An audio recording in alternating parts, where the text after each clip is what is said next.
الفاتحة.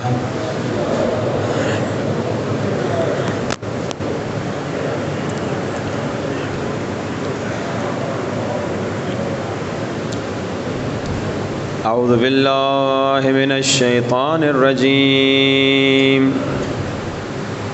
بسم الله الرحمن الرحيم. الحمد لله رب العالمين. الحمد لله كما هو أهله، والصلاة والسلام على أشرف الأنبياء والمرسلين وخاتم النبيين أبي القاسم محمد والطيبين الطاهرين المعصومين. دعا سرکار امام زمانہ سب مل کے بلند آواز. الہی اعظم البلاء وبرح الخفاء وانكشف الغطاء وانقطع الرجاء وزاقت الأرض ومنعت السماء وأنت المستعان وإليك المشتكى وعليك المعول في الشدة والرخاء.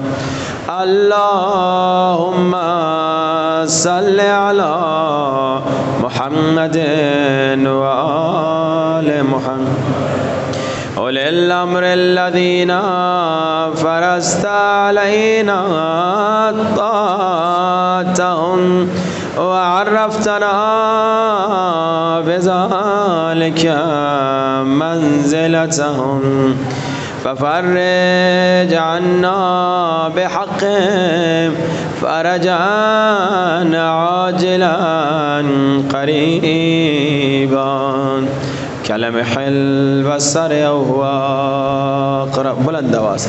يا محمد يا علي يا علي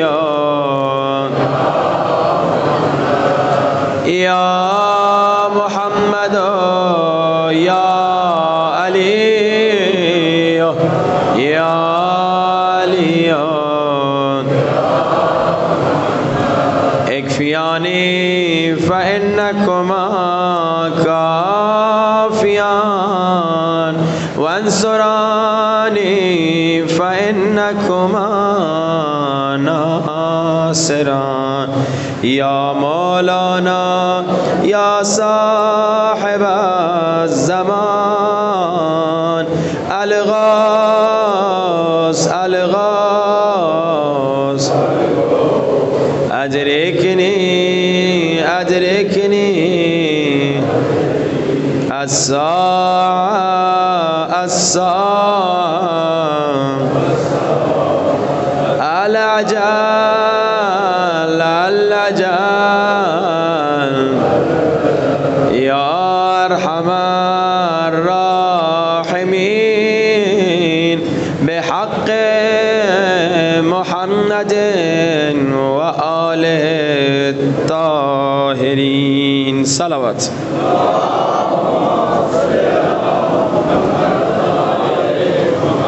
وعجل فرجهم.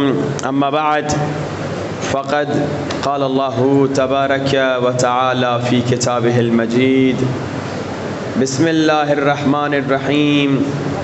من قتل نفسا بغير نفس أو فساد في الأرض فكأنما قتل الناس جميعا ومن أحياها فكأنما أحيا الناس جميعا. بلند ترین صلوات.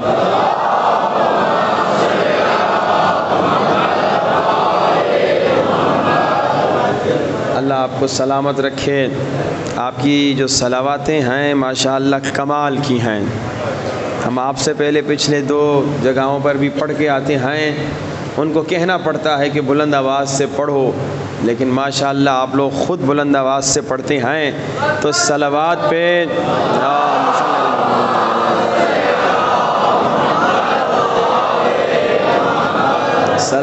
آپ کو یہ بھی سنا دوں کہ بلند آواز سے صلوات پڑھنے سے انسان سے نفاق دور ہوتا ہے. ماشاءاللہ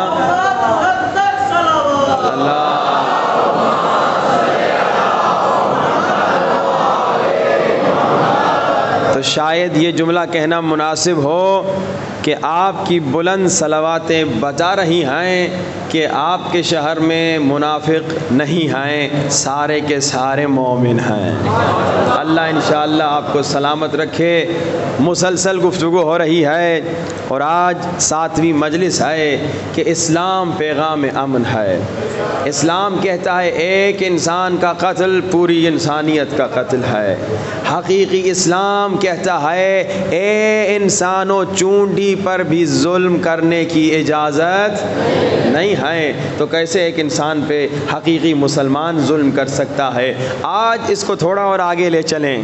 اسلام کا پیغام محبت کا پیغام ہے، اور کل آپ نے یہ بھی سنا کہ اسلام کا پیغام صلح کا پیغام ہے کہ اگر آپ ایک مومن اور ایک دوسرے مومن کے درمیان اگر اختلاف ہو گیا ہے، اس اختلاف کو ختم کرتے ہیں تو آپ کو اجر 70 سال کی عبادت کا ملتا ہے. کیونکہ اسلام صلح کا مذہب ہے، اسلام دین محبت ہے. آپ نے 2 مومنین کے اختلاف کو ختم کرنے کے لیے 1-2 گھنٹے لگائے اور ان 2 مومنین کا اختلاف ختم ہو گیا، ان 2 مومنین کی دشمنی ختم ہو گئی، تو آپ کو اللہ 70 سال کی عبادت کا ثواب دے گا. اور آگے بڑھیں. قیامت کا دن ہوگا، قیامت کا دن ہوگا جہاں حساب و کتاب ہوگا، ایک ایک ذرے کا حساب و کتاب ہوگا. عابد کھڑے ہیں، زاہد کھڑے ہیں، نمازی کھڑے ہیں، عالم کھڑے ہیں. حساب کتاب جو دینا ہے، سب کا حساب کتاب ہوگا. میرا بھی ہوگا، آپ کا بھی ہوگا. مگر فرشتے دیکھیں گے کچھ نورانی چہرے والے لوگ ہیں. اللہ کہہ رہا ہے تم بغیر حساب و کتاب جنت میں چلے جاؤ. یہ اسلام کا عظیم پیغام ہے. اس حدیث کے ذریعے سے اسلام دین امن ہے، اسلام دین محبت ہے. فرشتے دروازہ تو کھول دیں گے مگر حیران ہو کر پوچھیں گے تم ہو کون؟ عابد کھڑے ہیں، زاہد کھڑے ہیں، علماء کھڑے ہیں. تم میں کمال کیا تھا؟ تم دنیا میں کیا کام کرتے تھے جس کی وجہ سے اللہ نے تمہیں بغیر حساب و کتاب جنت میں بھیج دیا؟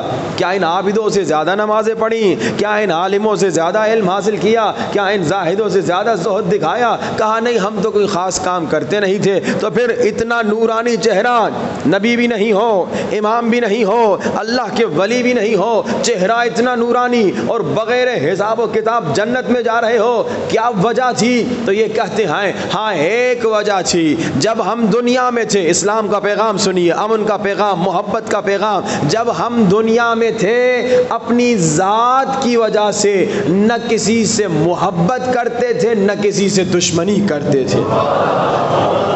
یہ اسلام کا محبت کا پیغام ہے کہ اے مومن، اے انسان، اے مسلمان، اگر کسی نے تمہیں گالی دے دی تو اس سے دشمنی نہ کر. اگر کسی نے تمہارے ساتھ بدتمیزی کر لی تو اس سے دشمنی نہ کر. اگر کسی نے تمہاری بیٹی کی طلاق دلا دی اس سے دشمنی نہ کر. دشمنی کا معیار اپنی ذات کو نہ بنا. انشاءاللہ تربیت کا کیونکہ ہمارا موضوع ہے، اگر یاد رہا اور وقت رہا میں 9 محرم کو، کل نہیں پرسوں کی مجلس میں اس ذات کے بارے میں گفتگو کروں گا. اے انسان، اے انسان، اپنی ذات کو معیار نہ بنا.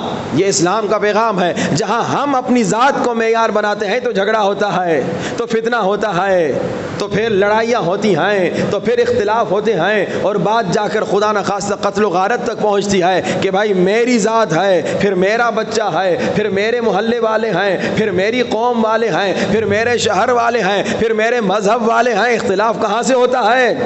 یہ جنت میں کیوں جا رہے ہیں؟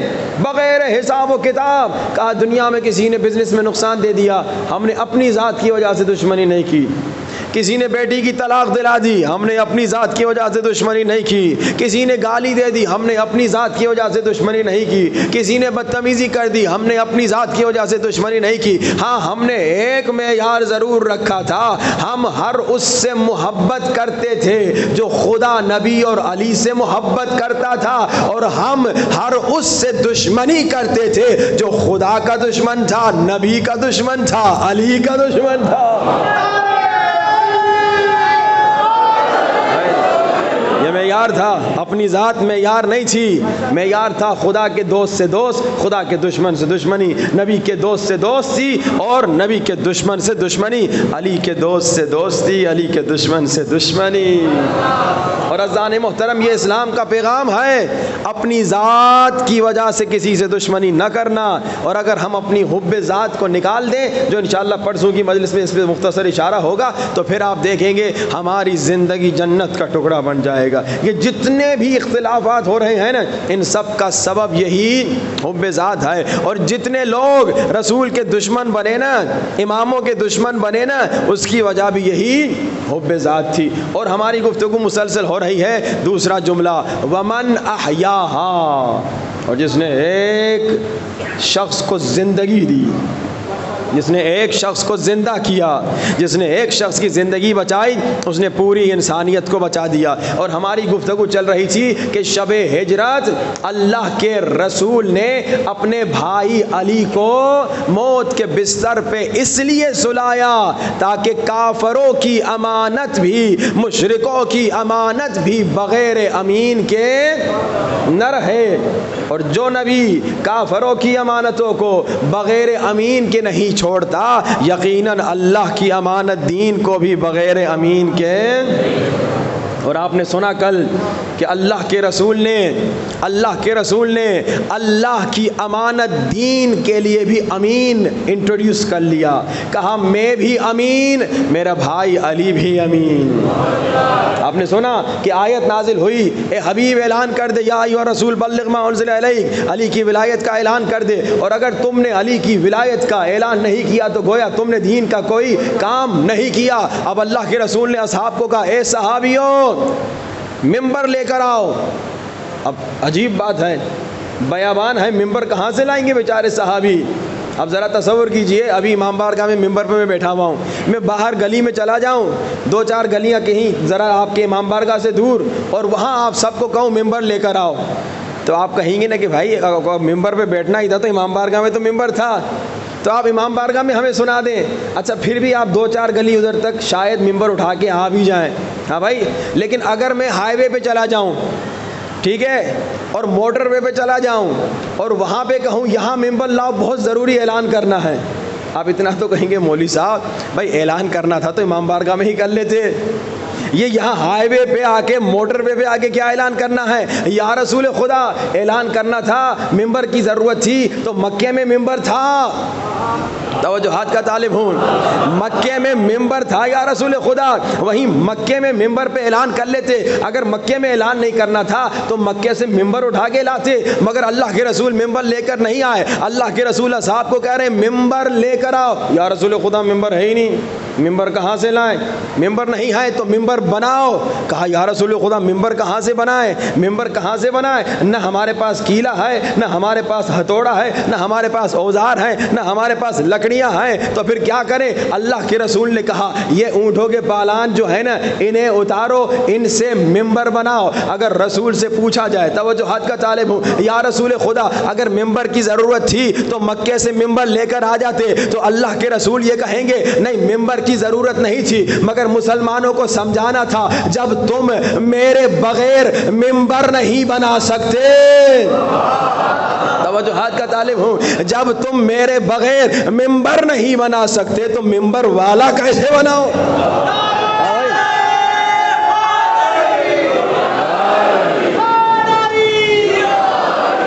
جب تم میرے بغیر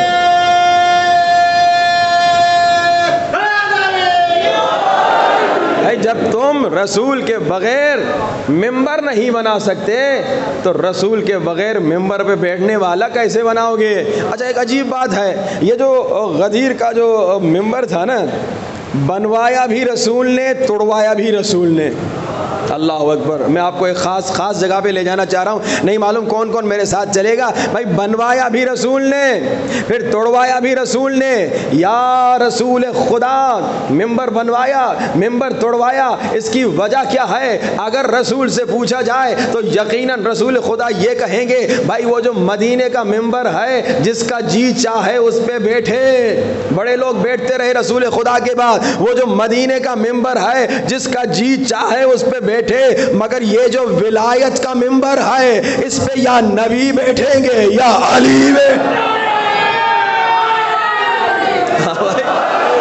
غدیر کا ممبر کوئی معمولی ممبر نہیں ہے، یہ ولایت کا ممبر ہے، اس پہ کوئی اور نہیں بیٹھ سکتا۔ البتہ رسول کا جو مدینے کا ممبر تھا کئی سالوں تک استعمال ہوتا رہا، بڑے لوگ بیٹھے، مگر یہ ولایت کا ممبر ہے، اس پہ یا نبی بیٹھیں گے یا علی بیٹھیں گے۔ اچھا مختصر کروں، بہت ساری باتیں کل بھی سنائیں، تربیت کا موضوع بہت بڑا ہمارا موجود ہے جو ابھی ختم ہو نہیں پا رہا، انشاءاللہ اسے ختم کرنا ہے۔ بس مختصر کروں، اللہ کے رسول نے علی مولا کی ولایت کا اعلان کیا، بڑے پیارے انداز سے اعلان کیا۔ علی مولا نیچے تھے، رسول خدا ممبر پہ تھے۔ اب ہوتا کیا ہے، جب اللہ کے رسول اعلان کرنا چاہتے ہیں، اللہ کے رسول علی کو نیچے سے اوپر ممبر پہ اٹھاتے ہیں۔ توجہات کا طالب ہوں، جنگ احد میں بھی ایسا کوئی ملتا جلتا واقعہ تھا۔ جب کافروں نے کہا محمد مر گئے، وہاں علی نے نبی کو اٹھا کر کہا یہ محمد رسول اللہ ہے۔ غدیر میں علی مولا کو رسول نے اٹھا کر کہا یہ علی ولی اللہ ہے۔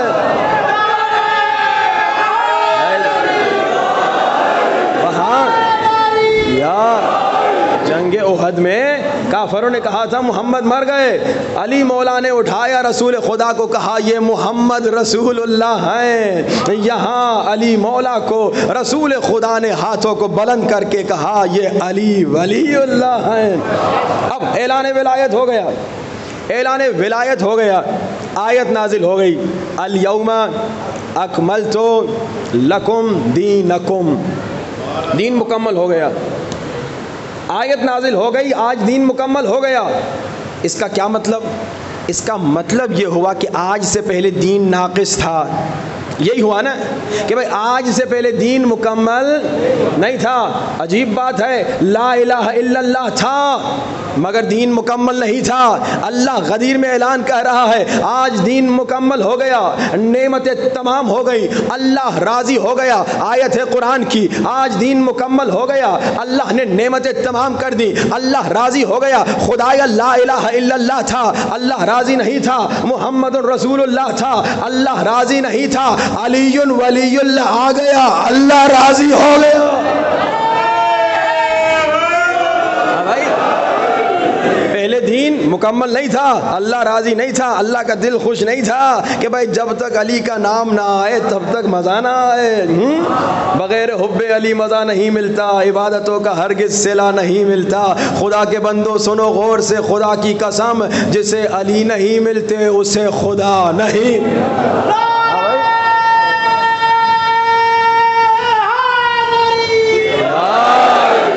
دین مکمل ہو گیا، علی کی ولایت کے بعد علی ولی اللہ آ گیا، دین مکمل، نعمتیں تمام اور اللہ راضی۔ اچھا اب ایک سوال پوچھوں، یہاں دین آج مکمل ہوا، غدیر کے دن، یعنی الیوم اکملت لکم، غدیر کے دن یہ آیت نازل ہوئی، غدیر کے دن دین مکمل ہوا، اس سے پہلے دین ناقص تھا۔ لیکن ایک سوال پوچھوں، کیا کوئی مسلمان کہہ سکتا ہے کہ جب دین نامکمل تھا، یعنی جب دین ناقص تھا، اس وقت وارث دین کون ہے؟ رسول خدا تھے۔ اس کوئی مسلمان کہہ سکتا ہے کہ جب دین ناقص تھا تو وارث دین بھی ناقص تھے؟ کوئی مسلمان نہیں کہتا، نہ شیعہ نہ سنی، ہر مسلمان یہی کہتا ہے ہاں دین ناقص تھا مگر وارث کامل تھا، وارث کامل تھا۔ توجہات کا طالب ہوں بھائی، ذرا عقل کو استعمال کرو، اللہ نے ناقص دین کو بھی کامل وارث دیا۔ نہیں معلوم کون میرے ساتھ ہے؟ یعنی اللہ نے ناقص دین کو بھی کامل وارث دیا۔ ارے اب جو دین بھی کامل ہو گیا تو ناقص کیوں لا رہے ہو؟ اب جب دین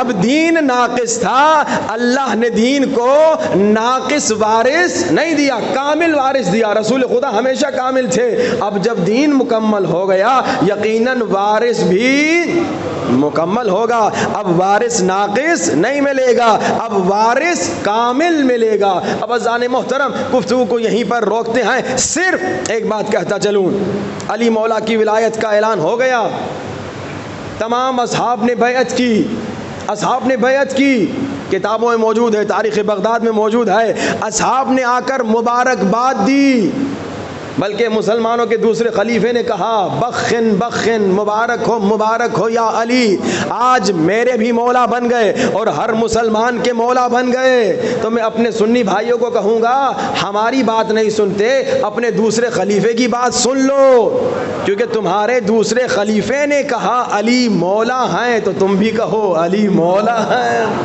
ہاں بھائی،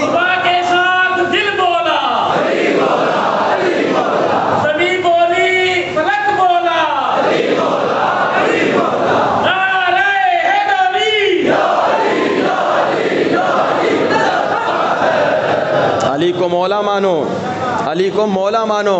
لیکن ایک صاحب نے بڑا اچھا جملہ کہا، ایک صاحب نے بڑی اچھی بات کہی، انہوں نے کہا جب علی مولا کی ولایت کا اعلان ہو گیا، جب سب نے مان لیا، ایک حارث نامی شخص آ گیا تھا جس نے کہا کہ یا رسول خدا میں نمازی ہوں، روزے دار ہوں، حاجی ہوں، ہر کام اسلام کا کرتا ہوں، مگر آج تو نے اے اللہ کے رسول اپنے بھائی کی ولایت ہم پہ مسلط کی ہے، اگر یہ تیرا حکم ہے تو میں نہیں مانتا، اور اگر اللہ کا حکم ہے اللہ کو کہہ دے مجھ پر عذاب نازل کر دے۔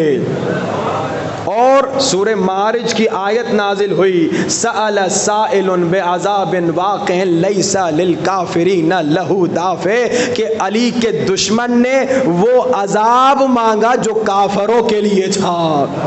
تو یہاں پہ ایک صاحب نے جملہ بڑا اچھا کہا، انہوں نے کہا جن جن نے مبارکباد دی کوئی پاگل تھوڑی تھے عذاب کے دیکھنے کے بعد مبارکباد نہ دیں، جب عذاب دیکھ لیا تو مبارکباد دینا تو کنفرم ہو گیا کہ بھائی مبارک دے کے خود کو بچا لو۔ صلوات پڑھیے بآواز بلند، وعجل فرجہم۔ عزیزان محترم ہم الحمدللہ علی کو مولا مانتے ہیں، اور آپ نے سنا اہل سنت بھی اگر تعصب کی اینک کو اتاریں وہ بھی علی مولا کو مولا مانیں گے، لیکن ہم میں اور ان میں جو فرق ہے نا وہ کیا ہے؟ البتہ یہ فرق ہونا نہیں چاہیے۔ اگر ہمارے سنی بھائی بھی علی کو حقیقتاً صحیح انداز میں مولا مانے تو وہ مولا کی اطاعت کریں گے۔ کل آپ نے سنا مولا یعنی کیا؟ اولا بالتصرف۔ وہ دوست والا واقعہ تو یاد ہے نا، لیا گیا پھر واپس آیا، پھر تو سنانے کی ضرورت نہیں ہے بھائی۔ مولا سے مراد دوست نہیں، مولا سے مراد اولا بالتصرف، یعنی مجھ سے زیادہ حق رکھتا ہے۔ کیا مطلب؟ یعنی اس کی اطاعت واجب ہے۔ اگر اس انداز سے ہم بھی اور ہمارے سنی بھائی بھی رسول کو اور اسی طرح مولا علی کو مولا مانیں گے تو ان کی اطاعت کریں گے۔ جب اطاعت کریں گے تو اختلاف ختم ہو جائے گا، مشکلات ختم ہو جائیں گی، پاکستان جنت کا ٹکڑا بن جائے گا۔ مگر یہ جو اختلاف نظر آتا ہے، جو دشمن بنا رہا ہے، جو دشمن کریٹ کر رہا ہے، اس کی ایک سب سے بڑی وجہ یہ ہے کہ جناب نہ شیعہ مولا علی کو صحیح مولا مان رہا ہے، نہ سنی مولا علی کو صحیح مولا علی مان رہا ہے۔ صحیح مولا ماننا یعنی اطاعت کرنا۔ اگر شیعہ مولا کی اطاعت کرے کبھی اختلاف نہیں ہوگا، اگر سنی مولا علی کی اطاعت کرے کبھی اختلاف نہیں ہوگا۔ مگر اب چلیں اپنے موضوع کی طرف، آئیے مولا کی اطاعت کریں اور اپنے بچوں کی تربیت کریں۔ اپنے بچوں کی تربیت سے غافل نہ رہیے خدا را۔ اب 2 دن کے بعد ہم چلے جائیں گے، مجھے نہیں معلوم یہ باتیں آپ کو یاد ہوں گی بھی یا نہیں۔ میں ایک ٹیسٹ لینے کے لیے اگر ابھی مومنین سے پوچھ لوں 2020 میں جب میں آیا تھا تو اس وقت میری مجالس کا موضوع کیا تھا، حدیثیں نہ بتائیں، روایتیں نہ بتائیں، صرف موضوع بتا دیں تو شاید 80% کو یاد نہیں ہوگا۔ یہ اٹھا رہے ہیں ہاتھ۔ معرفت امام زمانہ، نہیں یہ نہیں تھا۔ مہدوی گھرانہ، واہ بھائی واہ، کون ہے؟ کفایت بھائی کو یاد ہے۔ اکثر لوگوں کو یاد نہیں رہتا کہ بھائی موضوع بھی کیا تھا. اب مجھے نہیں معلوم کہ یہ تربیت اولاد کا موضوع آپ کو کتنی دیر تک یاد رہے گا, اور پھر اندر والی جو باتیں بتائی ہیں وہ تو پتہ نہیں یاد بھی ہو یا نہ ہو. اچھا موضوع تو پھر بھی آپ نے بتا دیا, لیکن اس پہ میں گارنٹی دیتا ہوں کہ 90% لوگوں کو اندر کی باتیں یاد نہیں ہوگی جو میں نے سنائی. اور یہ افسوس کی بات ہے. وہ میں بیکار میں تھوڑی آیا تھا ادھر کہانیاں سنا کے چلا جاؤں. میں آیا تھا کہ کچھ آپ سیکھیں اور اس پہ عمل کریں, اس کا ثواب آپ کو بھی ملے مجھے بھی ملے. لیکن جب انسان عمل نہیں کرتا تو پھر انسان کو یاد نہیں رہتی. میں آپ کو مثال دوں, ڈرائیونگ, نہیں معلوم کتنے لوگوں کو ڈرائیونگ یہاں پہ آتی ہے. ڈرائیونگ جو ہے آپ جب تک اس میں پریکٹیکل نہ جائیں, جب تک پریکٹس نہ کریں تو آپ کو ڈرائیونگ جو ہے نا زیادہ اچھے انداز سے نہیں آئے گی. مگر ایک آدمی جو 10 سال سے چلا رہا ہے نا, وہ اتنے اچھے انداز سے ڈرائیونگ کر لے گا آپ حیران ہو جائیں گے. آپ نئے ڈرائیونگ جب سیکھتے ہیں آپ دیکھ کتنا پریشان ہوتے ہیں اور اکثر بھول جاتے ہیں کہ ابھی میں نے بریک لگانی ہے, اب کلچ لگانا ہے, اب مجھے گیئر 1 میں جانا ہے, 0 میں جانا ہے. یہ ساری باتیں آپ بھول جاتے ہیں جب نئے ہوتے ہیں, جب پریکٹس کم ہوتی ہے. لیکن جب پریکٹس بڑھ جاتی ہے تو پھر آپ کو پتہ بھی نہیں ہوتا کہ آپ گیئر 1 میں جا رہے ہیں, گیئر 2 میں جا رہے ہیں, گیئر 3 میں جا رہے ہیں, کلچ لگا رہے ہیں, بریک لگا رہے ہیں, اسپیڈ لگا رہے ہیں. آٹومیٹک یہ کام کرتے ہیں کہ نہیں کرتے؟ تو جب آپ ان باتوں پہ جب آپ سن رہے ہیں یہ مجالس, جب آپ ان پہ عمل کریں گے, مثال سورہ یاسین اگر آپ ہر روز پڑھتے رہیں گے, 10 سال کے بعد بھی مجھ سے ملیں گے, کہیں گے مولانا وہ سورہ یاسین ہم پڑھ رہے ہیں. آج ڈی جی خان میں مجلس کے بعد میں گاڑی میں بیٹھا, ایک مومن آیا, اس نے کہا قبلہ آپ نے 2020 میں نسخہ دیا تھا, پتہ نہیں آپ کو یاد بھی ہو یا نہیں, آپ نے کہا تھا کہ ہر روز 500 مرتبہ صلوات پڑھو اور امام زمانہ کو ہدیہ دو. 2 سال گزر گئے. اس مومن نے کہا قبلہ ابھی تک میں ہر روز امام کو ہدیہ کر رہا ہوں. اب جب پریکٹس ہوگی تو یاد رہے گا, لیکن جب پریکٹس نہیں ہوگی تو میں پوچھوں گا بھائی 2020 میں کیا نسخے دیے تھے, تو وہ سوچتے رہیں گے کہ پتہ نہیں یاد آ نہیں رہا, لیکن اتنا پتہ ہے کچھ نسخے دیے تھے. سورہ یاسین ہر روز پڑھیں گے تو 10 سال بعد بھی مجھے کہیں گے ہم ابھی تک پڑھ رہے ہیں. تو یہ پریکٹس کیجئے, ان پہ عمل کیجئے. یہ تربیت اولاد جو آپ کو میں واقعات سنا رہا ہوں, حدیثیں سنا رہا ہوں, روایتیں سنا رہا ہوں, تاکہ آپ موٹیویٹ ہو جائیں اور اپنے بچوں کا خیال رکھیں. اور اگر ان کے تربیت سے آپ غافل ہوں گے, نقصان آپ کو ہوگا, مجھے نہیں ہوگا.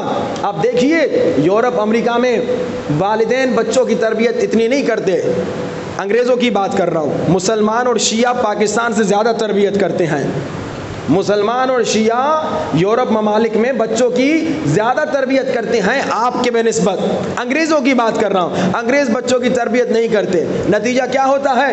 نتیجہ یہ ہوتا ہے, ایک انگریز باپ مر گیا, 3 دن تک جنازہ گھر میں پڑا تھا, بدبو ہوئی, پڑوسیوں نے آ کے نکالا. بیٹے کو فون کیا, کہا تیرا باپ مر گیا ہے, کیا کریں؟ کہا یہ میرا کارڈ نمبر ہے, اس کا کفن بھی کر دینا, دفن بھی کر دینا, اور مجھے بتا دینا کہ کہاں دفن کیا ہے.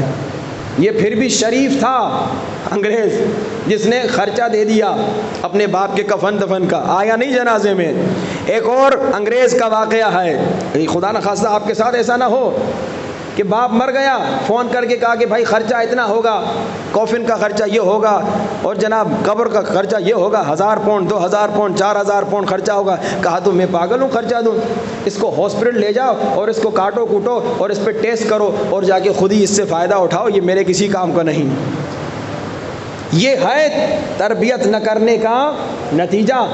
ورنہ اگر آپ آج سے 20, 30, 40, 50, 60 سال پہلے یورپ کو دیکھیں, امریکہ کو دیکھیں, ماں باپ جب بچوں کی تربیت کرتے تھے تو یورپی لڑکیاں, یورپی خواتین باحجاب تھیں.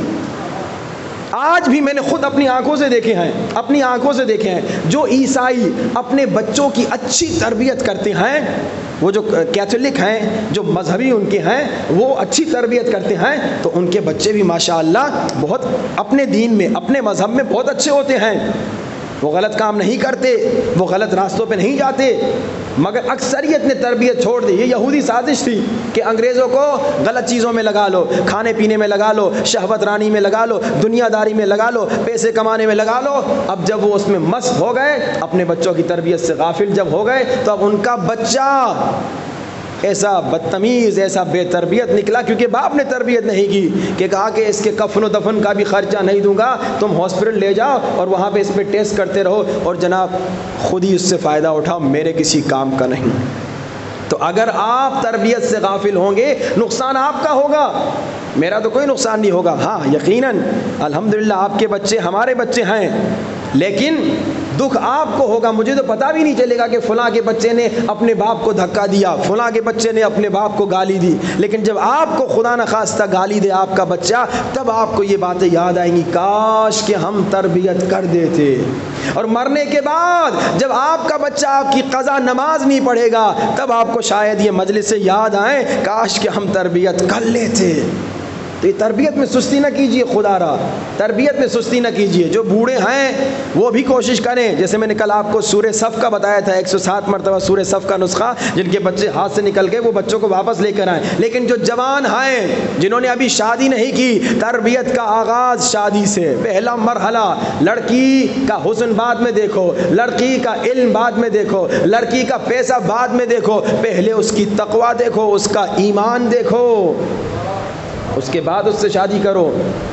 لڑکے کو بھی جب آپ اپنی لڑکی کی شادی، اپنی بیٹی کی شادی کسی لڑکے سے کرا رہے ہیں، پہلے ایمان دیکھو، پہلے تقوی دیکھو، لڑکے میں خوف خدا ہے یا نہیں یہ دیکھو، پہلا مرحلہ۔ دوسرا مرحلہ آپ نے سنا کہ بھائی اب شادی ہو رہی ہے تو شادی میں ناچ ڈانس نہ ہو، شادی میں میوزک نہ ہو، شادی میں حرام نہ ہو، شادی میں گناہ نہ ہو۔ 2020 کے مجلس میں عشرے میں نے آپ کو بتایا تھا کہ کئی مرتبہ ہماری شادیوں کا انداز ایسا ہوتا ہے کہ ہم اپنی شادیوں میں امام زمانہ کے لیے نو انٹری بورڈ لگاتے ہیں۔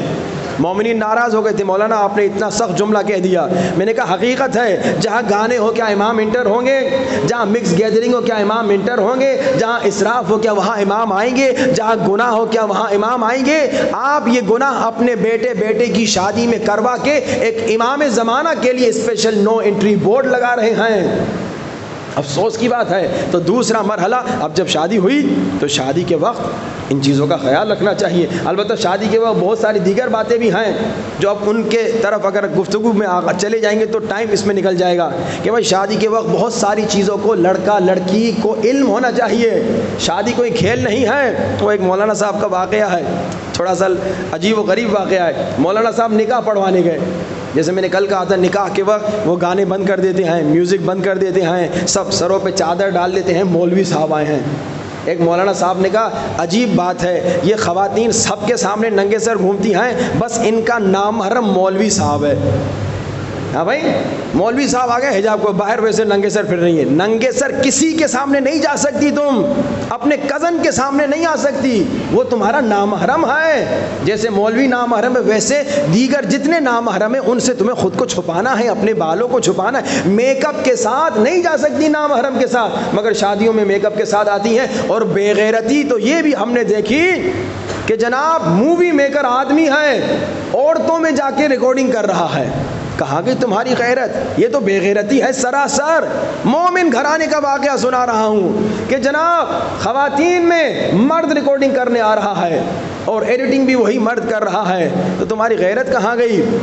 تمہاری شرم کہاں گئی؟ اس خاتون کی حیا کہاں گئی؟ بس مسئلہ یہی تھا کہ تربیت بچپنے میں نہیں ہوئی تھی، نہ باپ نے غیرت سکھائی، نہ اسے ماں نے حیا سکھائی، اور نتیجہ یہ ہوا کہ اب شادی ہو رہی ہے اور جب سمجھایا جائے تو کہتے ہیں ایک ہی رات کی بات ہے، ایک ہی رات کی بات ہے۔ مولانا صاحب نکاح پڑھوانے گئے تو مولانا صاحب نے نکاح سے پہلے جوان کو بلایا، بیٹا ادھر آؤ۔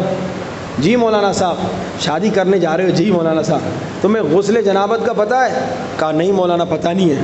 مولانا صاحب کو بڑا غصہ آ گیا، اس کے باپ کو بلایا، یہ تم بیٹے کی شادی کروا رہے ہو، تم نے اسے غسل جنابت نہیں سکھایا؟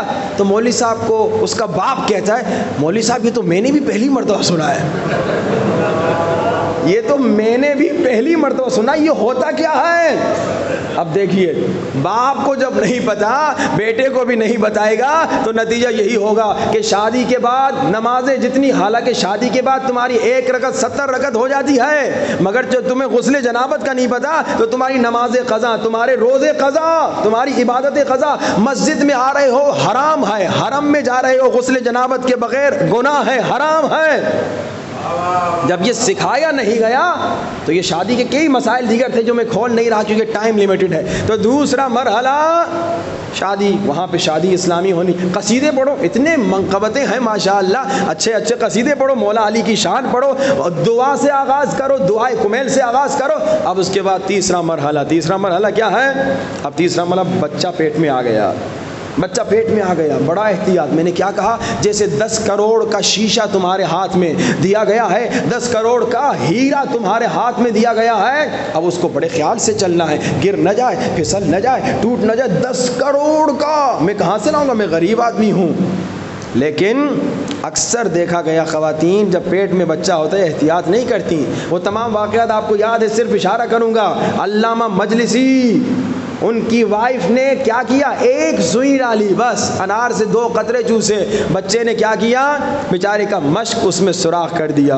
اور آپ نے سنا وہ خاتون جب پیٹ میں بچہ تھا اپنے شوہر, اپنے میاں کا درس سننے آتی تھی. 2-3 سال کی عمر میں بچہ کہتا تھا, اماں یہ میں نے کہیں سنا ہے, یہ کہاں میں نے سنا ہے. اور آپ نے سنا کہ آج سائنس کے ذریعے سے, مختلف ریسرچز کے ذریعے سے ثابت کیا ہے انہوں نے کہ جناب اگر آپ چاہتے ہو آپ کا بچہ ڈاکٹر بنے تو تھیوری پیٹ میں پڑھا سکتے ہو, اور تمہارا بچہ پیدا ہو کے پریکٹیکل کرے گا. زیادہ سے زیادہ اگر دوسروں کو 3 سال لیں گے, تمہارے بچے کو 3 مہینے لگیں گے. تو کتنا تم اپنے بچے کو فائدہ دے سکتے ہو. اب یہاں پہ پیٹ میں ایک اور بات بھی بتاتا چلوں. بچہ پیٹ میں ہے, ماں نے احتیاط کرنا ہے, گناہ نہیں کرنا, گانے نہیں سننے, بدتمیزیاں نہیں کرنی, بے ادبی نہیں کرنی, یہ ARY جیو کے بیکار کے ڈرامے نہیں دیکھنے, بلکہ بیٹھ کے قرآن دیکھنا ہے, قرآن پڑھنا ہے. ان تمام چیزوں کا خیال رکھنا ہے. البتہ ایک مرحلہ بیچ کا میں دوبارہ اس کو ریپیٹ کرنا بھول گیا تھا کہ بچہ پیدا کرنے سے پہلے 40 دن کم سے کم عبادت کریں, اس کے بعد بچہ پیدا کرنے والا مرحلہ, اور پھر شکم میں بچہ ہے. اب بچے کا نام رکھنا ہے. اکثر ماں باپ, ہم نے پوچھا کیا نام رکھے گا, ابھی سوچ رہے ہیں, پیدا ہو جائے پھر دیکھتے ہیں. کہتے نہیں, جیسے پتا چلا بچہ ہے فوراً نام رکھو, اور نام بھی اتنا اچھا ہو کہ وہ بچہ فخر کرے. وہ ایک جگہ ہم گئے تھے, ہم نے پوچھا جی کیا نام ہے, کہا جنگل شاہ. آپ نے پتہ نہیں پہلی بار سنا ہے یا آپ کے ہاں کوئی جنگل شاہ ہوں گے, مجھے نہیں معلوم, لیکن ہم تو حیران ہو گئے, یہ بھی کوئی نام ہے جنگل شاہ, اس کا انگریزی کیا ہوگا, فورسٹ شاہ.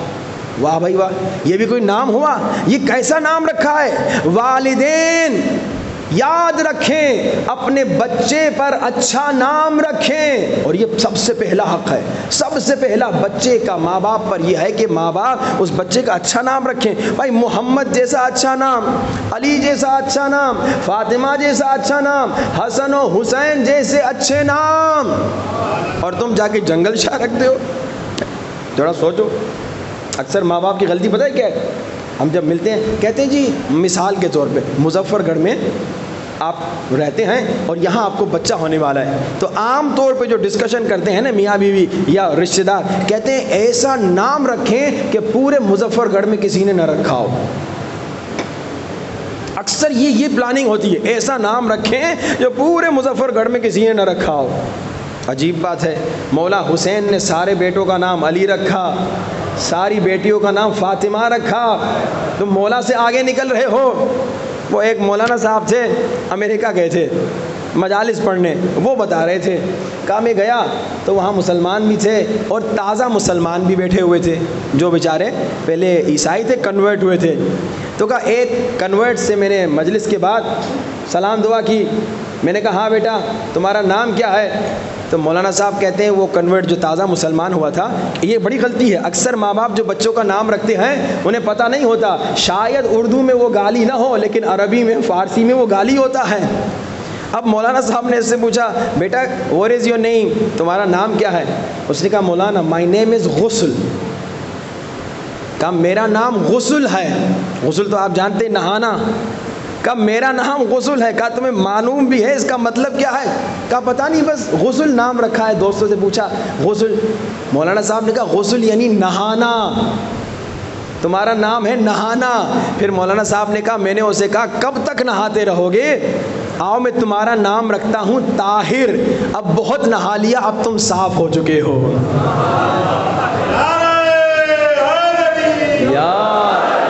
اب بزل بھی کوئی نام ہے، ہاں بھائی جنگل شاہ بھی کوئی نام ہے، ہزاروں ایسے عجیب غریب نہیں، یہ تو دو میرے ذہن میں اتفاق سے ابھی آ گئے. تو ایسے عجیب و غریب نام نہ رکھیے، اہل بیت کے نام رکھیے. البتہ ایک بات کہوں، ایک دوست تھا، اس سے چند سال پہلے گفتگو ہوئی، تو اسی نام کے سلسلے میں اس نے کہا کہ میں اپنی بیٹی کا نام آمنہ اور خدیجہ نہیں رکھوں گا. میں نے کہا کیوں؟ کہا آمنہ میری دادی کا نام ہے، خدیجہ میری نانی کا نام ہے، یہ پرانے نام ہو گئے ہیں. استغفر اللہ. بھائی نبی کی والدہ بی بی فاطمہ کی والدہ کا نام پرانا ہو گیا ہے. تو میں نے اس سے پوچھا اگر 50 سال کے بعد، کیونکہ آج کل عام طور پہ خدیجہ آمنہ بزرگ آنٹیوں کے نام ہوتے ہیں، جوان بچوں کے ماں باپ نہیں رکھتے. میں نے کہا اگر 50 سال کے بعد زہرا، فاطمہ اور زینب بھی پرانا لگنے لگا تو کیا وہ بھی نہیں رکھو گے؟ بڑا افسوس ہوا سن کے. اس نے کہا ہاں پھر کوئی اور نام رکھوں گا. کتنی افسوس کی بات ہے. اللہم صلی علی، کہا پھر کوئی اور نام رکھوں گا. اللہ اکبر. نہیں، نام رکھیے تو اہل بیت کے نام رکھیے. 12 امام ہیں، 12 بیٹے تو نہیں ہوتے نا کسی کو، 4 ہوتے ہیں، 6 ہوتے ہیں، تو 6 اماموں کے نام رکھو. اور بیٹوں میں یاد رکھو، بیٹوں میں ایک بیٹے کا کم سے کم نام محمد ضرور رکھا کرو، اور بیٹیوں میں ایک بیٹی کا نام کم سے کم فاطمہ یا زہرا ضرور رکھا کرو. دوسروں کے بھی نام رکھو تو اہل بیت کے یا اہل بیت کے بچوں کے نام رکھو. بلند ترین صلوات.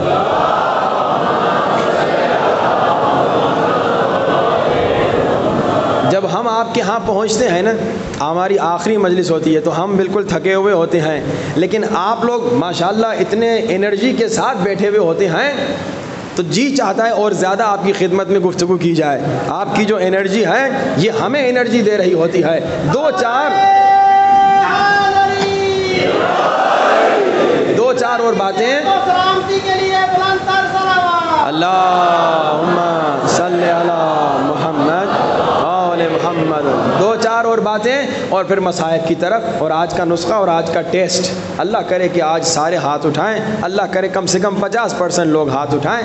اب جو ماں کے پیٹ میں بچہ ہے، کل میں نے اشارہ کیا اور میں نے کہا آج انشاءاللہ گفتگو ہوگی. اب ماں کو خیال رکھنا ہے کہ پیٹ میں حرام نہ جائے. آپ نے دیکھا کہ یہ پیٹ میں اگر غلطی سے بھی حرام جائے تو سنیں گے کیا نقصان ہوگا. اچھا بعض لوگ کہتے ہیں مولانا صاحب غلطی سے چلا گیا. وہ کل میں نے مرغی کی مثال دی تھی. ہاں بھائی آپ جب کھانا کھاتے ہیں، میں نے مثال دی تھی نا کہ ہم نے بچپنے میں وہ بکرے کو پلاسٹک کھلائی تھی کہ بھائی کھائے گا یا نہیں کھائے گا. اس نے سونگا، بکرا تھا، حیوان تھا، بے عقل. ہم اسے سبزی کھلا رہے تھے اور ہم چھوٹے سے تھے. ہم نے کہا چلو دیکھیں پلاسٹک کھاتا ہے یا نہیں. اس نے یوں منہ موڑ دیا، پلاسٹک کو پہلے سونگا پھر منہ موڑ دیا. وہاں تب سے مجھے یاد ہے کہ حیوان کو اتنی عقل ہے کہ کھانے سے پہلے سونگے، دیکھے، سوچے. اور ہم انسان دکان سے گئے، کھولا، خریدا، کھا لیا. یورپ میں جو مذہبی گھرانے ہیں ان کے بچے جب بھی کوئی چیز خریدتے ہیں وہ انگریڈینٹس دیکھتے ہیں اس کے اندر کیا ہے. ہم دنیا میں جہاں بھی ہوتے ہیں، ایران میں ہو، پاکستان میں ہو، بچوں کو یہ ہم نے عادت دلا دی کہ بیٹا جب بھی باہر سے کوئی چیز خریدو خود دیکھو پڑھو، یا ہمیں لاؤ ہم دیکھیں ہم پڑھیں. تو ہمارا 4 سال کا بچہ، اسے باہر کسی نے کوئی ٹافی دی، بچہ ہے ٹافی ملے گی تو کھا لے گا، لیکن ٹریننگ الحمدللہ ایسی دی، گھر تک وہ جیب میں رکھی ٹافی، بیچاری ٹافی خراب بھی ہو گئی، اتنی خراب ہو گئی کہ اس کا پیپر بھی پھٹ گیا. کہا بابا دیکھو اس کی انگریڈینٹ صحیح ہے یا نہیں. بچوں کو ٹرین کیجئے. بیٹا ہم حیوان سے بھی گزر گئے کیا؟ حیوان پہلے دیکھتا ہے، سونگ. آپ جا کے ٹرائی کر لیں، وہ بکرا ہے، اسے سبزی کھلائیں، پھر اسے آپ کوئی پلاسٹک کوئی کچرا کھلائیں، دیکھیں نہیں کھائے گا. میں نے تو ٹرائی کیا، شاید مظفر گڑھ والے کھا لیں بکرے، مجھے نہیں معلوم، شاید کھا لیں، میں یہاں کے بکروں کو نہیں جانتا نا. لیکن عزیزان محترم، حیوان میں نے دیکھا وہ جو کھانا اس کے لیے ہے مقرر شدہ، اس کے علاوہ دوسرا کھانا کچرا نہیں کھاتا، سونگتا ہے. اللہ قرآن میں کہہ رہے اے انسان کھانے کو دیکھو کیا کھا رہے ہو.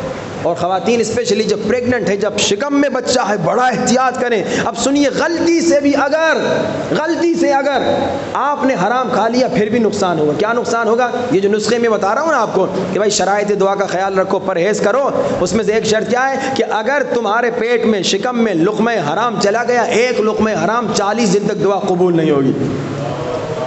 ایک لقمہ حرام 40 دن تک دعا قبول نہیں ہوگی. اب اندازہ لگے اللہ نہ کرے بیٹے کا ایکسیڈنٹ ہو گیا, باپ کا ایکسیڈنٹ ہو گیا, بھائی کا ایکسیڈنٹ, ڈاکٹر نے کہا بچنے کی کوئی امید نہیں, بس دعا کرو, کل حرام کھا کے بیٹھے ہو, اب 40 دن تک دعا قبول نہیں ہوگی. اب خدا نہ کرے بچہ مر جائے, خدا نہ کرے وہ باپ مر جائے, تو تم نے ایک لقمہ حرام کی خاطر کیا کیا؟ اپنے بھائی کو کھو لیا, اپنے باپ کو کھو دیا. اللہ اکبر. اب سنیے, ایک مثال میں آپ کو دیتا کہ آپ سمجھ لیں لقمہ حرام کتنا خطرناک ہے. میں ایک مثال لیتا ہوں. یہاں ایک گلاس پانی پڑا ہوا ہے, مثال کے طور پہ, آپ نے رکھا ہوا تو نہیں ہے پانی, لیکن مثال کے طور پہ یہاں ایک گلاس پانی پڑا ہوا ہے. اگر مجھے معلوم ہو اس میں زہر ہے اور میں اس پانی کو پیوں تو کیا کہلائے گا؟ خودکشی. مجھے معلوم ہے اس میں زہر ہے, میں نے پیا, خودکشی. اچھا, اب یہاں پہ پانی آپ نے رکھا, جو کہ رکھا ہوا نہیں ہے, آپ نے پانی رکھا, مجھے معلوم نہیں ہے, کسی نے اس میں زہر ڈال دیا, اب میں پیوں گا, اب یہ خودکشی کہلائے گا؟ نہیں. لیکن کیا اب میں نہیں مروں گا؟ اب بھی تو میں مروں گا نا. پہلے جب میں زہر پی رہا تھا خودکشی تھا, میں مر رہا تھا. ابھی جو میں نے زہر پیا میرے علم میں نہیں تھا, میں نے بے احتیاطی کی, میں نے اٹھا کے پی لیا. اب جناب کیا اب میں نہیں مروں گا؟ اب بھی میں مروں گا. تو غلطی سے بھی اگر میں نے زہر کھایا تو میرا بدن نابود ہو جائے گا, میرا جگر پھٹ جائے گا, میں مر جاؤں گا. اسی طرح غلطی سے بھی اگر آپ نے حرام کھایا, اگر احتیاط نہیں کیا, اگر آپ بے احتیاطی کی زندگی گزارتے رہے اور پیٹ میں حرام آ گیا تو اس کا اثر ہوگا. البتہ یہ ایک اوپینین ہے. دوسرا اوپینین جو ہے علماء کا وہ تھوڑا سا الگ ہے. وہ یہ ہے, کہتے ہیں کہ اگر آپ نے بہت احتیاط کیا, حد سے زیادہ احتیاط کیا, یعنی باقاعدہ خیال کیا, تو اس کے نتیجے میں, احتیاط کے نتیجے میں اللہ کیا کرے گا؟ اللہ کسی نہ کسی طریقے سے ریکور کرے گا. کیا مطلب؟ اس کی مثال میں دوں.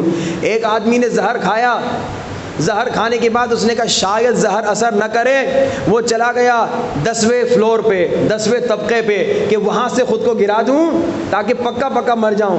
اب وہ وہاں سے گرا تو صحیح, لیکن راستے میں کہیں اٹک گیا اور وہ پورا زہر بھی نکل گیا اور بچ گیا. تو اگر آپ احتیاط کریں گے, بعض علماء کا یہ اوپینین ہے, بہت زیادہ اگر آپ احتیاط کریں, صحیح انداز میں ہر چیز کھانے سے پہلے چیک کریں, جس کے گھر میں جا رہے ہیں پہلے دیکھ لیں, اس سے پوچھ لیں تو خمس دیتا ہے یا نہیں دیتا. ہاں بھائی, جو کھانا کھا رہے ہیں پہلے اس کو چیک کریں, یعنی 100% احتیاط کریں. اس کے باوجود اگر چلا گیا پیٹ میں حرام, تو یہاں اللہ کہتا ہے میں اس بندے کو کسی اور طریقے سے بچا دوں گا, لیکن ویسا احتیاط کریں تو صحیح. اسی لیے علماء پہلا جو اوپینین ہے اسی پہ گفتگو کرتے ہیں. جیسے غلطی سے تم نے زہر کھا لیا تم مر جاؤ گے, اسی طرح غلطی سے اگر حرام کھا لیا تو تم تباہ ہو جاؤ گے. اور اسپیشلی جو خاتون ہے جس کے پیٹ میں بچہ ہے, اس سے زیادہ احتیاط کرنا چاہیے, کیونکہ وہ بچہ اگر اس نے حرام کھایا تو اس پہ اثر ہوگا. جیسے میں نے کہا ڈاکٹر منع کرتے ہیں ہر دوائی پریگننٹ خاتون نہ کھائے, اور لقمہ حرام کا کیا کیا اثر ہو سکتا ہے یہ انشاءاللہ میں کل آپ کو تفصیل سے بتاؤں گا. صرف ایک واقعہ آپ کو سنا دوں اور پھر آج کا نسخہ. کوفے میں ایک ظالم گورنر آیا, بہت ظالم گورنر. جیسے کوفے میں آیا, کوفے کے اس کے جو چمچے چیلے تھے انہوں نے کہا تم یہاں نہیں ٹکو گے. اس گورنر کو کہا, گورنر نے کہا کیوں؟ کہا کیونکہ تم ظالم ہو, تم ظلم کرو گے, اور کوفے والے جو ہیں وہ بڑے نیک عابد لوگ ہیں. جب بھی کوئی ظالم گورنر آتا ہے یہ بد دعا دیتے ہیں, وہ گورنر مر جاتا ہے یا وہاں سے چلا جاتا ہے, اس کا ٹرانسفر ہو جاتا ہے. تم ظلم کرو گے یہ تمہیں بد دعا دیں گے, تمہارا ٹرانسفر ہو جائے گا یا یہیں پر ہی تم مر جاؤ گے.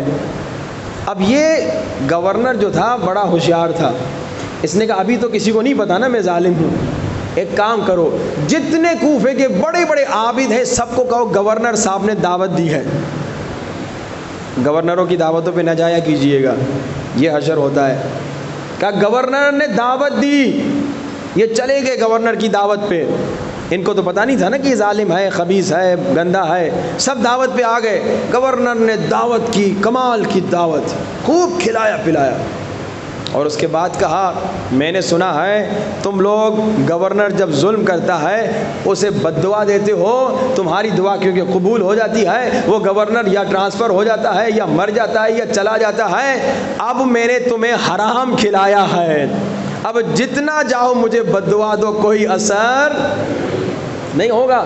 یہ حرام کا اثر جب انسان کے پیٹ میں حرام چلا جائے، بھائی کربلا میں دیکھیے حرام کا اثر کتنا خطرناک ہے۔ آج میں مولوی ہوں نا، میں مجلس پڑھ رہا ہوں، 1000 لوگ بیٹھے ہیں، 1 یا 2 پہ اثر ہوا، 999 پہ شاید اثر بھی نہیں ہوا، تو ایک پھر بھی بات سمجھ میں آتی ہے۔ ایک عام انسان ہے نا، میں ایک عام انسان ہوں آپ کی طرح، اور آپ مجھ سے 1000 مرتبہ بہتر ہیں، اور میری تقریر کا اثر ٹھیک ہے نہیں ہوا، ایک نارمل سی بات ہے۔ جس انسان کا دل نرم ہوگا وہ اثر لے گا، جس کا دل اتنا ابھی نرم نہیں ہوگا تو وہ اثر دیر میں لے گا یا نہیں لے گا۔ لیکن ایک عام انسان کی تقریر ہے، شاید اثر نہ ہو، لیکن جہاں تقریر کرنے والا امام ہو، امام حسین، تو وہاں پہ تو اثر ہونا چاہیے نا، وہاں تو ہو نہیں سکتا کہ اثر نہ ہو۔ لیکن کربلا میں مولا حسین نے مسلسل خطبے دیے، مولا حسین نے خطبے دیے، تاریخ میں موجود ہیں۔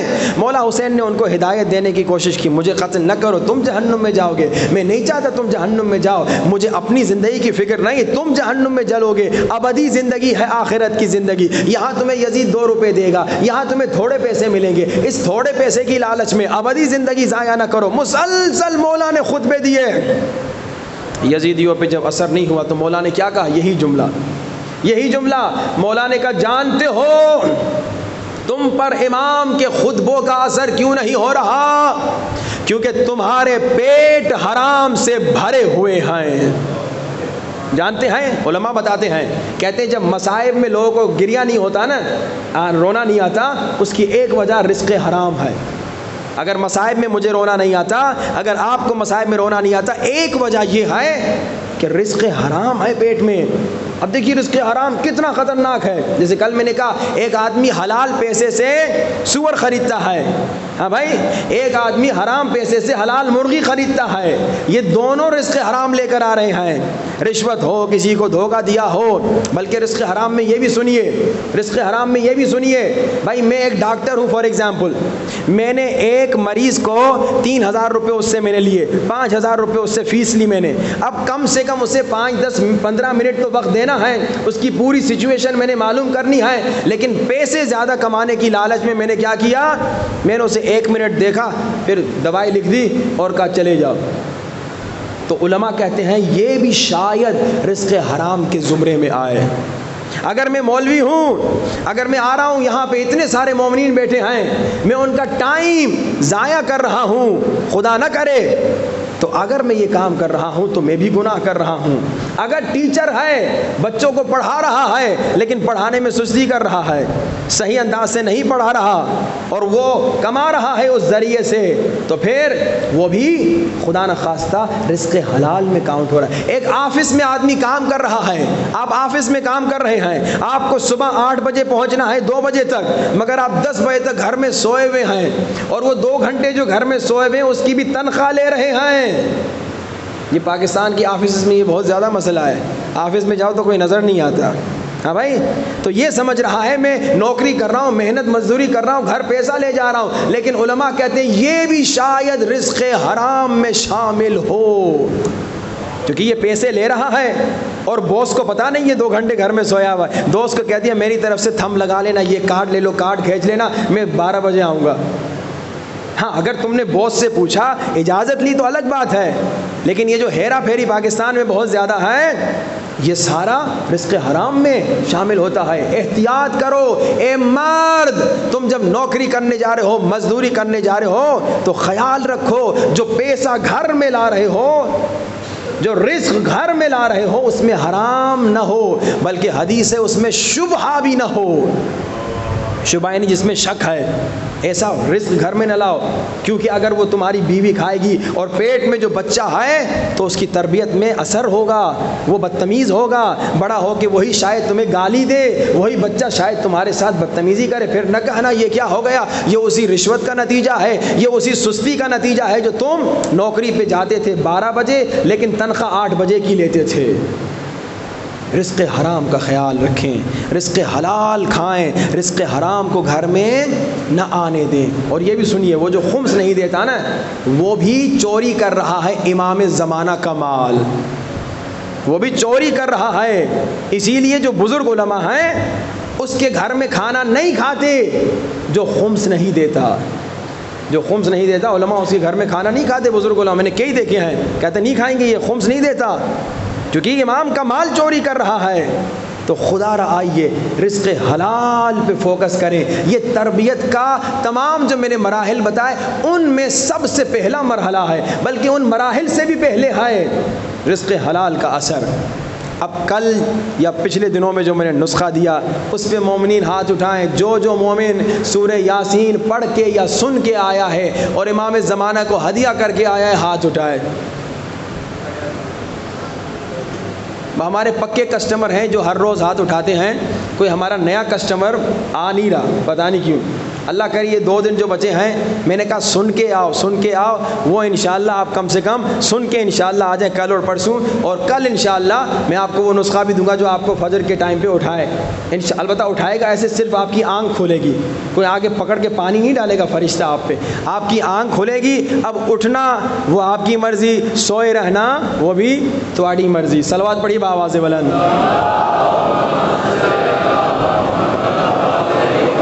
وعجل فرجا۔ آج کا نسخہ کمال کا نسخہ ہے، بہت بہترین نسخہ ہے۔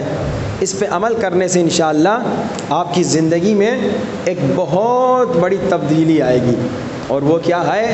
زیارت عاشوراء کی تلاوت کریں۔ دن میں کم سے کم 1 مرتبہ زیارت عاشوراء، اور مشکلات کے لیے، حاجات کے لیے 40 دن زیارت عاشوراء پڑھیں، اس نیت سے کہ میری فلاں حاجت پوری ہو جائے، میری فلاں مشکل ختم ہو جائے۔ 40 دن تک زیارت عاشوراء پڑھیں تو انشاءاللہ آپ کی مشکلات ختم ہوں گی۔ اور زندگی میں روٹین بنا لیں، روٹین عادت بنا لیں کہ ہر روز 1 مرتبہ زیارت عاشوراء پڑھوں گا، فجر کے بعد، ظہر کے بعد، مغربین کے بعد، سونے سے پہلے۔ یہ واقعہ سنی، ایک مومنہ تھی، 2 عالم تھے، انہوں نے آپس میں عہد کیا تھا کہ ہم میں سے جو پہلے مرے گا قبر کی پہلی رات کے واقعات آ کے خواب میں سنائے گا۔ بڑے بزرگ عالم تھے۔ ایک مر گیا، 3 دن گزر گئے، وہ اپنے دوست عالم کے خواب میں نہیں آیا، 3 دن کے بعد آیا۔ کہا 3 دن کے بعد کیوں آئے ہو؟ وعدہ خلافی کی مومن، اس دنیا میں تو وعدہ خلافی نہیں ہونی چاہیے۔ کہا میری مجبوری تھی۔ کہا کیا ہوا؟ کہا جس دن میں مرا تھا اور جس دن میں دفنایا گیا تھا، اسی دن اسی قبرستان میں ایک مومنہ بھی دفنائی گئی تھی، اور پچھلے 3 دن سے ہر روز مولا حسین اس کی قبر میں اس سے ملنے آتے تھے، اور ہم سب مومنین کو بھی دعوت ہوتی تھی۔ اللہ اکبر۔ اب یہ عالم دین جو زندہ تھا، اس نے معلوم کیا قبرستان میں وہ خاتون کون تھی، اس دن دفنائی گئی تھی۔ ڈھونڈتے ڈھونڈتے اس کے گھر پہنچا، دستک دی، شوہر نے دروازہ کھولا، کہا کہ ویسے پوچھنا نہیں چاہیے، مناسب نہیں ہے کہ کہوں کہ بھائی تیری بیوی کیا عمل کرتی تھی، لیکن واقعہ اسے سنایا کہ ہم 2 دوست تھے، ہم نے عہد کیا تھا ایک دوسرے کو قبر کی پہلی رات کا واقعہ بتائیں گے۔ میرا دوست 3 دن کے بعد آیا اور اس نے کہا اس دن ایک خاتون دفنائی گئی تھی، اس کی قبر میں 3 دن سے مولا حسین آ رہے ہیں، تبھی میں تمہارے خواب میں نہیں آ سکا، ہم ادھر مہمان جاتے تھے۔ تمہاری بیوی کیا کام کرتی تھی؟ تو اس نے سوچا نا، وہ نارمل خاتون تھی، کھانا پکاتی تھی، مجھے کھلاتی تھی، نماز پڑھتی تھی، روزہ رکھتی تھی، کوئی ایسا اسپیشل کام تو مجھے یاد نہیں ہے، تھوڑا سوچو کچھ تو کرتی ہوگی۔ کہا ہاں، ایک میں نے اس کی عادت دیکھی تھی کہ وہ سونے سے پہلے 24 گھنٹے میں 1 مرتبہ زیارت عاشوراء ضرور پڑھتی تھی۔ اللہ، لیکن آپ کا فائدہ ہے، قبر میں مولا حسین مہمان بنیں گے، دنیا میں حاجتیں پوری ہوں گی، تو اس نسخے پہ انشاءاللہ کوشش کریں، عمل کریں۔ زیارت عاشوراء کیا ہے؟ السلام علی الحسین، ہر روز امام حسین کو سلام کرو گے، السلام علی حسین وعلی علی ابن الحسین وعلی اولاد الحسین وعلی اصحاب سلام کرنا مستحب ہے، جواب دینا واجب ہے۔ جب تم سلام کرتے ہو یہ ہو نہیں سکتا کہ مولا جواب نہ دے۔ ایک عالم کہتے ہیں یہ جو تم مولا کو سلام جب کرتے ہو کبھی کبھی اچانک آنکھوں میں آنسو آ جاتے ہیں، اس کی وجہ یہی ہے کہ مولا کا جواب تمہیں محسوس ہوتا ہے۔ کتنے خوش نصیب ہو۔ حسین کہتے ہیں وعلیک السلام۔ زیارت عاشوراء عادت ڈالو، سینوں پہ ہاتھ رکھو، آنکھوں کو بند کر دو، تصور کرو کربلا میں ہو، سامنے مولا کی زری ہے اور بلند آواز سے السلام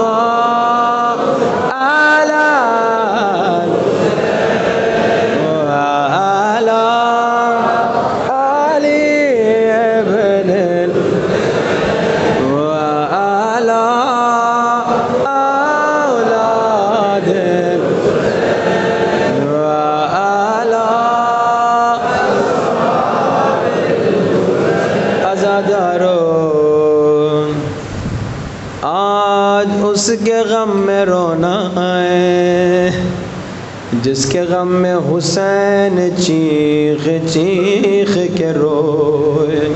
کل مجھے بڑا دکھ ہوا، حضرت قاسم کے میں نے مصائب پڑھے، 10% سے زیادہ مجمع نہیں رویا، بہت دکھ ہوا۔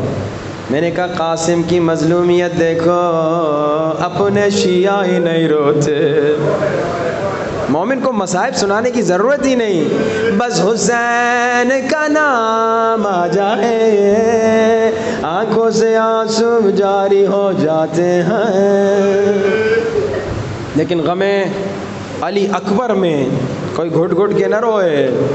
سنو گے تمہارے رونے کا کیا اثر ہے؟ ایک شخص کو مولا حسین کی خواب میں زیارت ہوتی ہے، مولا حسین اسے کہتے ہیں ہمارے شیعوں کو بتا دو ان کا رونا، ان کا گریہ حسین کے زخموں کا مرہم ہے۔ جب تم روتے ہو، جب تم آنسو بہاتے ہو، حسین کے زخموں کا مرہم بنتا ہے۔ مگر اچانک مومن کی نظر ایک زخم پہ پڑی، کہا مولا سارے زخم تو ٹھیک ہو گئے، یہ ایک زخم ابھی تک باقی ہے۔ حسین نے کہا یہ قیامت تک باقی رہے گا، یہ جوان بیٹے علی اکبر کا زخم ہے۔ جوان بیٹے علی اکبر کا زخم، سنو کہ جوان بیٹے کا زخم کتنا بڑا ہوتا ہے۔ اللہ کے رسول کا زمانہ ہے، دو لوگوں میں اختلاف ہو گیا ایک اونٹ پر۔ ایک کہہ رہا تھا یہ میرا اونٹ ہے، دوسرا کہہ رہا تھا یہ میرا اونٹ ہے۔ دونوں رسول خدا کے پاس آ گئے۔ اللہ کے رسول نے پوچھا تمہاری کیا دلیل؟ جو اونٹ کا اصلی مالک تھا نا وہ کہتا یا رسول خدا میرے پاس دلیل ہے کہ یہ میرا اونٹ ہے۔ کیا دلیل؟ کہتے ہیں اللہ کے رسول آپ ہی نے بتایا تھا کہ حیوانوں کے سامنے ان کے بچوں کو ذبح نہ کیا کرو۔ آپ نے کہا تھا کیونکہ اگر حیوان کے سامنے ان کے بچوں کو ذبح کرو گے ان کا جگر پھٹ جائے گا، ان کا جگر زخمی ہو جائے گا۔ یہی میری دلیل ہے کہ یہ میرا اونٹ ہے۔ اللہ کے رسول نے کہا اس کے اونٹ کو نہر کرو، اونٹ کو ذبح نہیں کرتے، نہر کرتے ہیں۔ اللہ کے رسول نے کہا اس کے اونٹ کو نہر کرو، میرے پاس جگر لے کر آؤ۔ اور جب جگر لایا گیا زخمی تھا، اونٹ ہے، حیوان ہے۔ عزادارو مجھے نہیں معلوم، شاید اللہ کے رسول نے کربلا کا رخ کیا ہوگا۔ حسین تیرے سامنے بھی تیرا بچہ مارا جائے گا،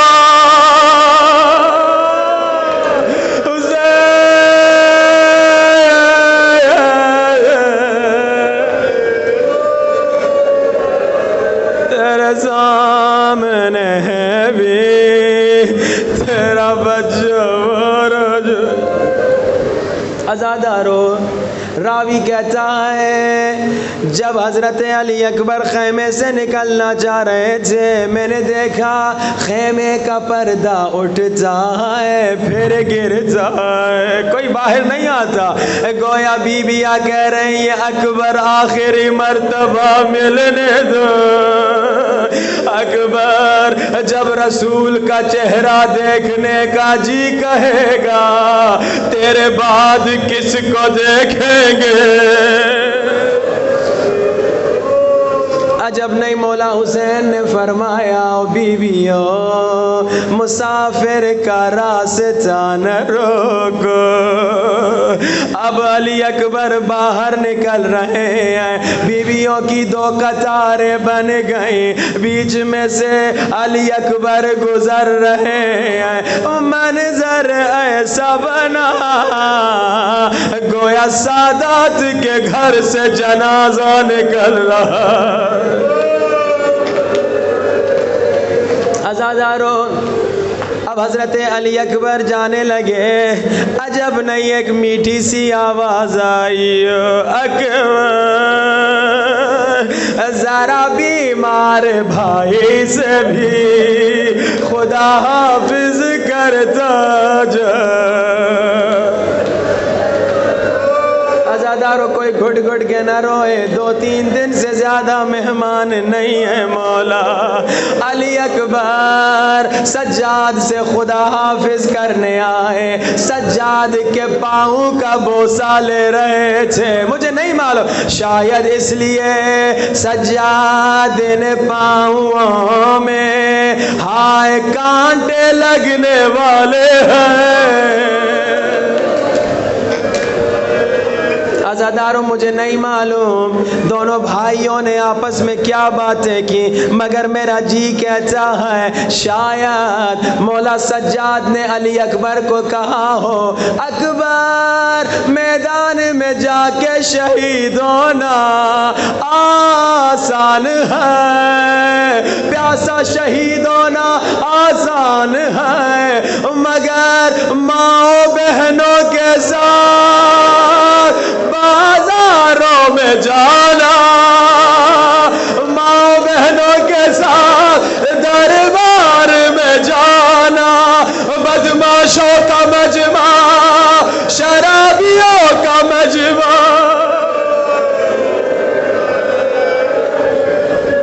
علی اکبر میدان میں جا کے شہید ہونا آسان ہے۔ عزادارو بھائی نے بھائی سے خدا حافظ کیا، اب اکبر گھوڑے پہ بیٹھے ہائے میدان کی طرف جانے لگے۔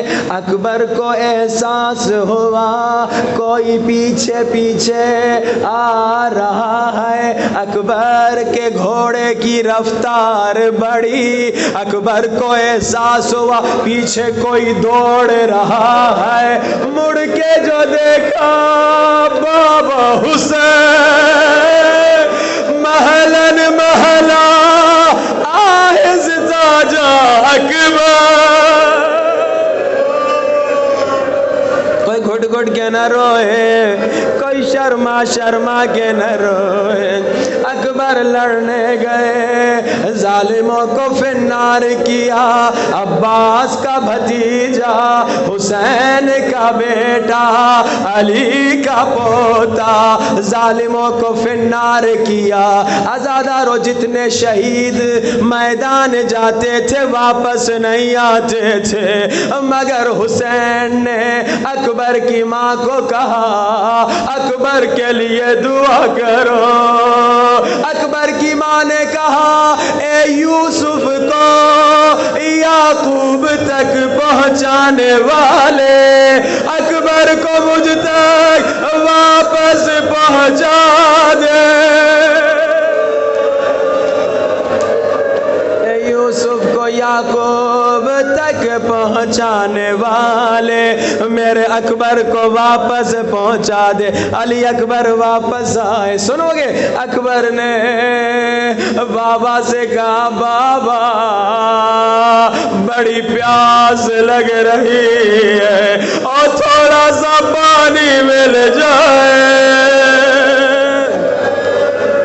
مجھے نہیں معلوم حسین کے دل پہ کیا گزری ہوگی، کیونکہ جب علی اکبر چھوٹے تھے نا، ایک مرتبہ انگور کا موسم نہیں تھا، علی اکبر نے بابا کو کہا بابا میرا جی چاہ رہا ہے انگور کھاؤ۔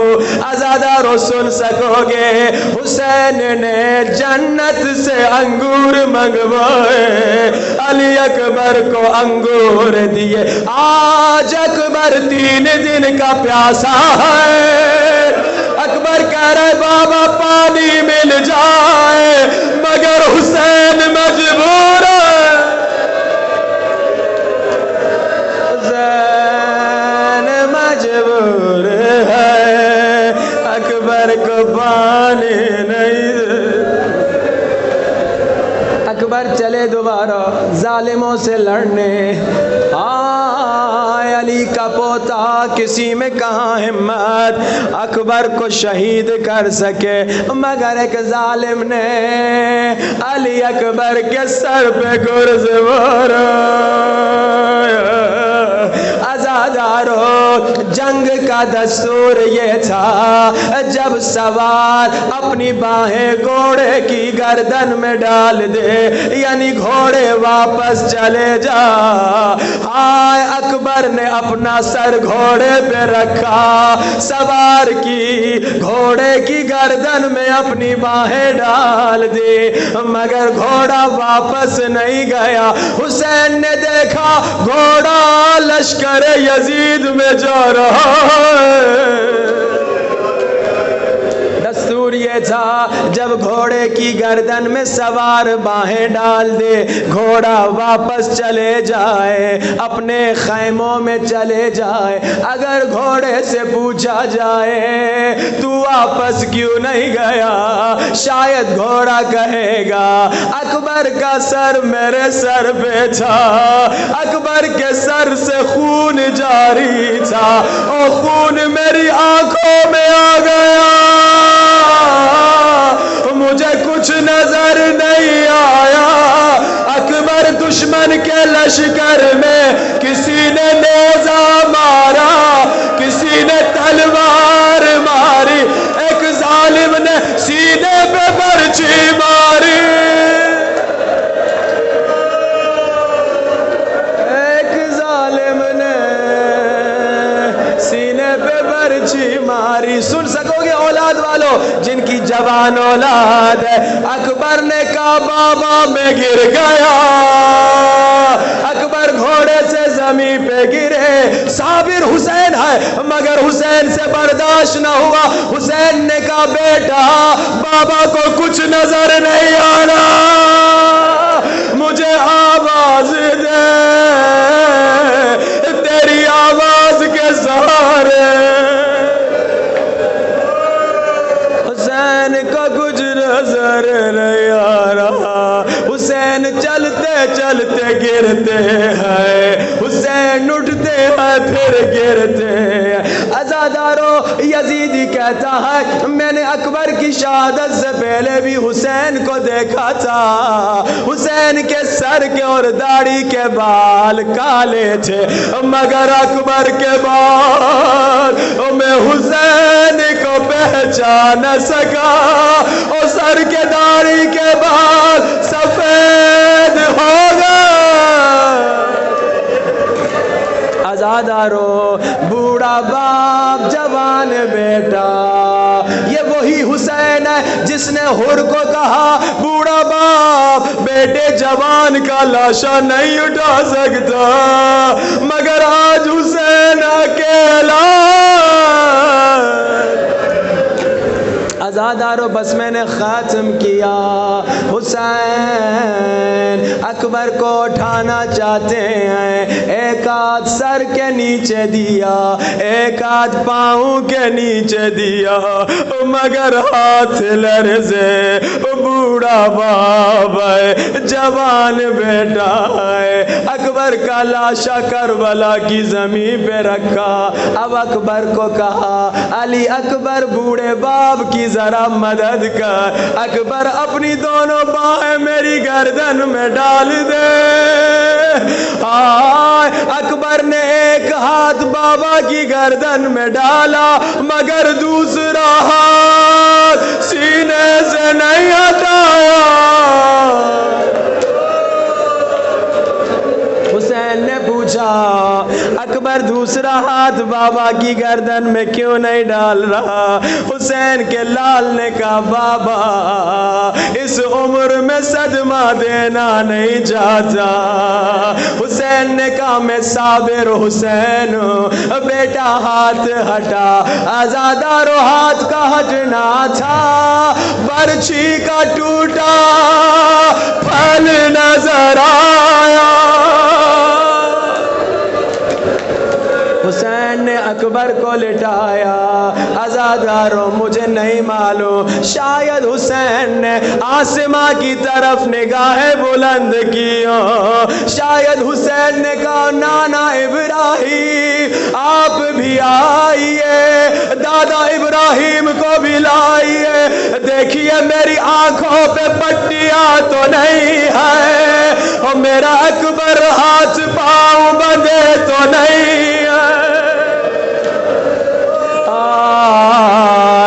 نجف کی طرف رخ کیا ہوگا، یا علی مدد کہا ہوگا، برچھی کو سینے سے نکالا، اکبر کی لاش تڑپی، کربلا میں زلزلہ آیا، خیمے کے در سے زینب نے کہا ٹھہرو میں بھی آتی ہوں، ٹھہرو میں بھی آتی ہوں، یہ لاشا تو اکیلے نہیں اٹھا سکے گا، غیرت مندو برداشت کرو گے۔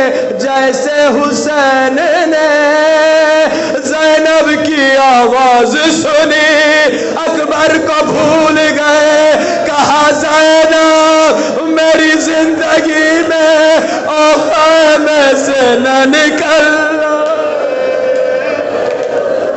زینب میری زندگی میں خیمے سے نہ نکلنا۔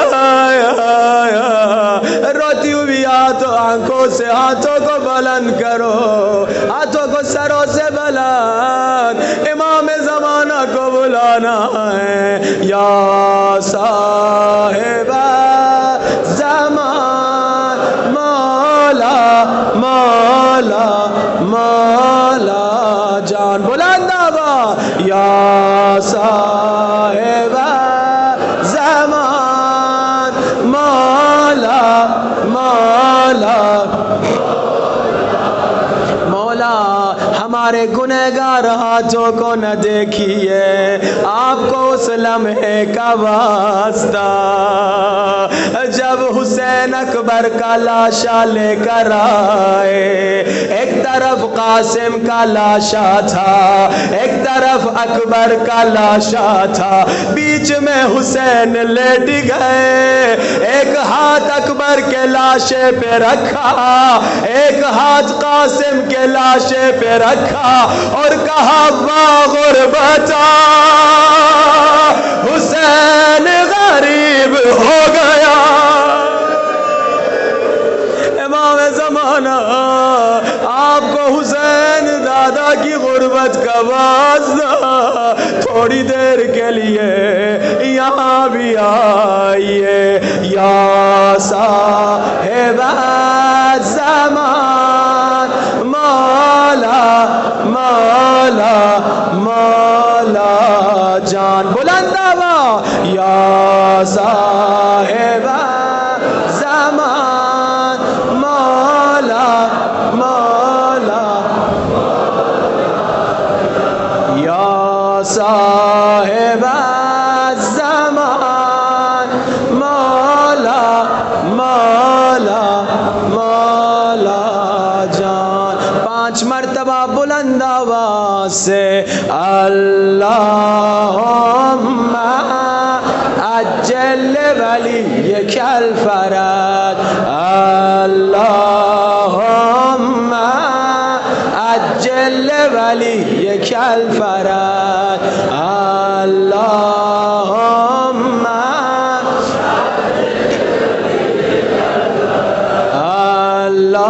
اللہم عجل ولیک اللہم عجل ولیک الفرج.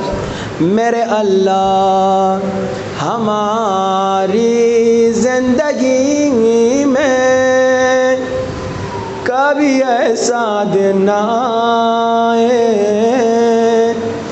جب مصائب حسین پڑے جائیں اور ہماری آنکھوں میں آنسو نہ آئے.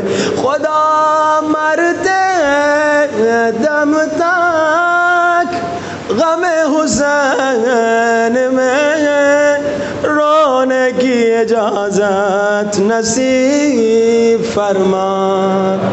خدایا جو بیمار ہیں انہیں شفا نصیب فرما. خدایا جو بے اولاد ہیں انہیں اولاد نصیب فرما. خدایا ہر روز ہمیں سورہ یاسین پڑھنے یا سننے کی توفیق نصیب فرما. خدایا امام زمانہ کا جلد ظہور فرما. حاضرین